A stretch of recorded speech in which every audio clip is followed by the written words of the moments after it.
Assalamualaikum warahmatullahi wabarakatuh. Kepada yang terhormat Ibu Ginalita Ratnayanti MPD dan teman-teman sekalian yang kami banggakan.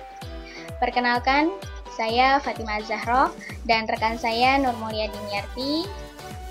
Pada kesempatan kali ini, kami akan memaparkan materi mengenai metode jigsaw. Berikut pemaparannya. Silahkan disimak dengan baik ya teman-teman. Yang pertama, pengertian metode jigsaw. Metode jigsaw adalah sebuah model pembelajaran yang menitikberatkan kepada kerja kelompok siswa dalam bentuk kelompok kecil.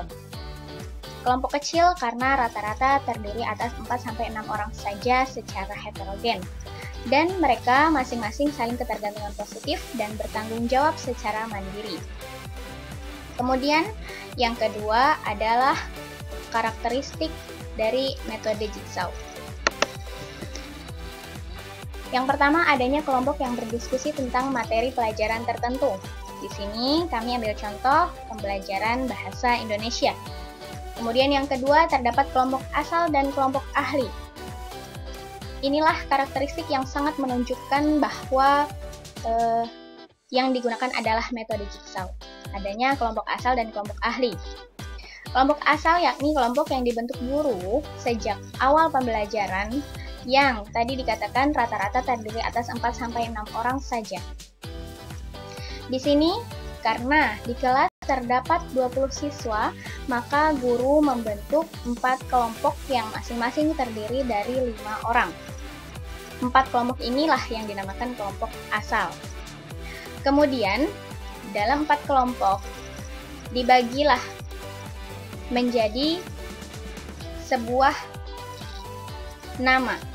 Kelompok pertama memiliki nama apa? Kelompok kedua, bagaimana? Kelompok ketiga, kapan? Kelompok 4, di mana? Dan 5 orang di dalam kelompok asal juga memiliki nama masing-masing. Karena dalam pembelajaran bahasa Indonesia kali ini, pembelajaran mengenai profesi, maka masing-masing mereka memiliki nama dokter, nelayan, petani, guru, dan pedagang. Baik, karakteristik yang ketiga, yakni para siswa memiliki tanggung jawab terhadap tiap siswa lain dalam kelompoknya. Setelah dibagikan nama dan materi atau submateri atau indikator, mereka akan berpencar menjadi kelompok-kelompok ahli. Yang bernama dokter bertemu dengan yang bernama dokter pula di dalam satu kelompok. Untuk kemudian mereka membahas dari masing-masing nama kelompoknya. Membahas apa, bagaimana, kapan, dan di mana. Setelah kelompok dokter bersatu, dari kelompok 1, 2, 3, dan 4 yang bernama dokter menjadi satu, inilah yang dinamakan kelompok ahli. Dan mereka akan membahas, mencari tahu tentang dokter dari nama-nama kelompok mereka. Apa yang dimaksud dengan dokter? Kemudian bagaimana cara dokter bekerja? Kemudian kapan dokter bekerja, kapan dokter menjalankan profesinya, dan yang terakhir di mana dokter menjalankan profesinya. Itu yang akan dibahas dalam kelompok ahli, yang akan dicari tahu, yang akan digali dari masing-masing pemikiran siswa untuk kemudian nanti mereka sampaikan kepada kelompok asal mereka.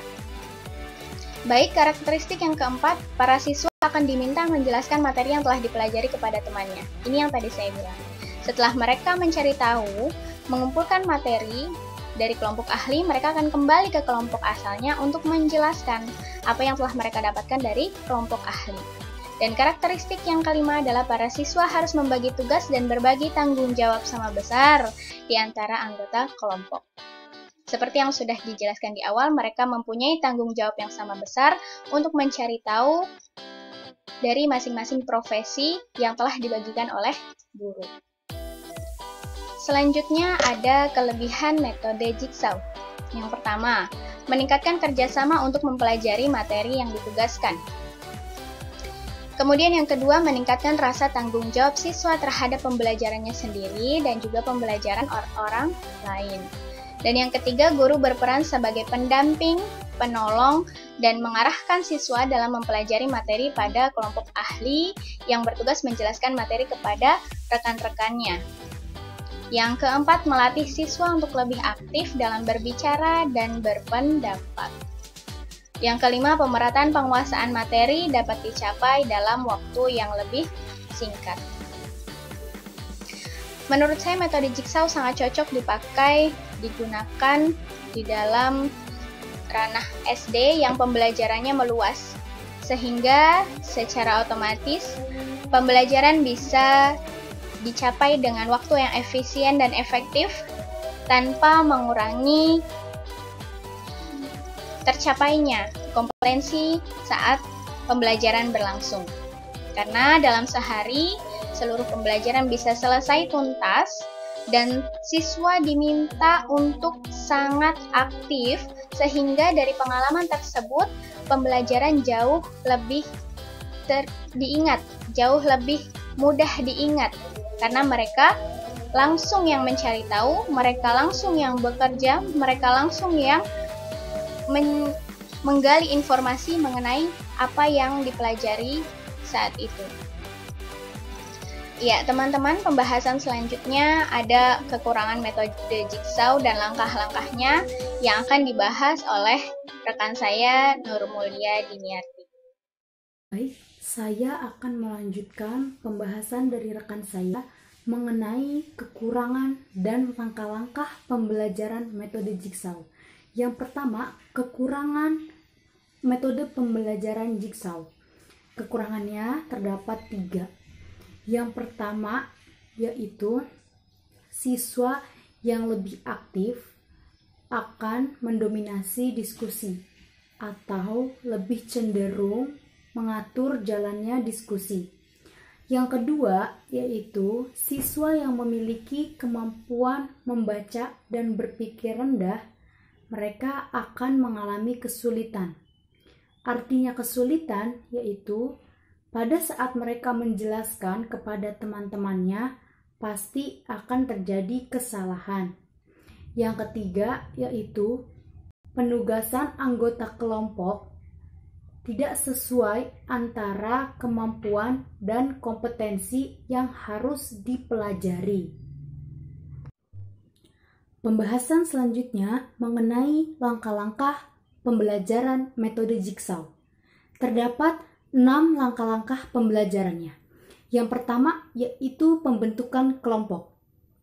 Nah, dalam langkah ini, di dalam satu kelas, guru membagi menjadi beberapa kelompok. Kelompok tersebut terdiri dari 4-6 orang, dan kelompok ini dinamakan kelompok asal. Yang kedua yaitu diskusi kelas pakar. Nah, setelah pembentukan kelompok, pasti masing-masing kelompok memiliki pakar atau ketua kelompok. Nah, para pakar tersebut, mereka berkumpul bersama untuk berdiskusi materi pembelajaran yang akan dibahas. Langkah yang ketiga yaitu laporan kelompok. Setelah para pakar selesai berdiskusi, mereka kembali ke kelompok asal mereka untuk melaporkan atau menjelaskan materi pembelajaran yang telah didiskusikan tadi kepada para anggota kelompoknya. Langkah yang keempat yaitu presentasi. Nah, dalam langkah presentasi ini, hanya salah satu perwakilan kelompok atau masing-masing kelompok mempresentasikan hasil diskusi mereka. Nah, tujuan presentasi ini supaya guru dapat menyamakan persepsi para siswa tentang materi pembelajaran yang telah dibahas. Yang kelima, langkahnya yaitu melakukan tes. Nah, guru melakukan tes kepada masing-masing siswa di setiap kelompoknya. Setelah itu, guru memperoleh nilai dari masing-masing kelompok. Nah, yang keenam, langkahnya yaitu penghargaan kelompok. Dalam langkah ini, setelah guru memperoleh nilai, maka guru mengetahui kelompok mana yang memiliki perolehan nilai tertinggi.